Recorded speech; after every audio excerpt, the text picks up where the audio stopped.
In his hometown of Yobe Nkosi, Colred Nkosi took matters in his own hands by building a hydroelectric turbine without any professional training to power the village.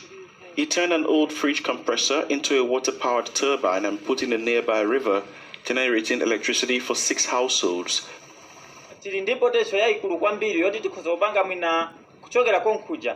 There is the potential to produce enough power for 1,000 households from that single turbine. And I can use the same river to power another turbine downstream.